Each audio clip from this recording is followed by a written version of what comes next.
Gulistan stadium.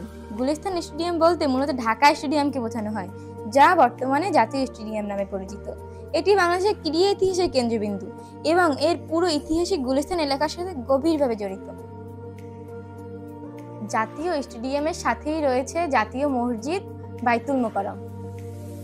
জাতীয় মসজিদ বাইতুল মোকাররম অবস্থান গুলিস্তান, পল্টন, মতিঝিলের মাঝখানে।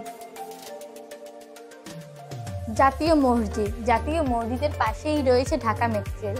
ঢাকা মেট্রো রেল থেকে প্রত্যেক দিন হাজার হাজার মানুষ যাতায়াত করে। রাজধানী ঢাকার প্রাণকেন্দ্র বলতে সাধারণ মতিঝিল, গুলিস্তান, বাইতুল মোকাররম, পল্টন, সচিবালয় এই পুরো এলাকাকে বোঝানো হয়। কেন এটিকে ঢাকার প্রাণকেন্দ্র বলা হয়?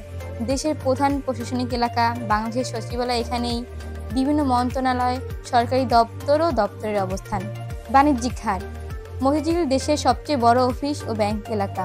অসংখ্য কর্পোরেট অফিস, ব্যাংক, বীমা প্রতিষ্ঠান রয়েছে। মতিঝিল কেন এত গুরুত্বপূর্ণ? দেশের ব্যাংকিং সিস্টেমের জন্য, সারা দেশে আর্থিক বাজারের নিয়ন্ত্রণ, বড় বড় কর্পোরেট অফিস, গণপরিবহনের কেন্দ্রবিন্দু, হাজার হাজার মানুষের কর্মস্থল, রাজনৈতিক সমাবেশ, ধর্মীয় অনুষ্ঠান সবকিছু এখানে। মতিঝিল ঢাকা শহরের সবচেয়ে গুরুত্বপূর্ণ বাণিজ্যিক এলাকা এবং দেশের অন্যতম অর্থনৈতিক কেন্দ্র। এখানে আছে বাংলাদেশ ব্যাংক, প্রধান প্রধান সরকারি বেসরকারি ব্যাংক, কর্পোরেট অফিস, বিভিন্ন ব্যবসায়িক প্রতিষ্ঠান, প্রধান রাজনৈতিক সমাবেশের স্থান। মতিঝিল এক কথায় ঢাকার প্রাণকেন্দ্র।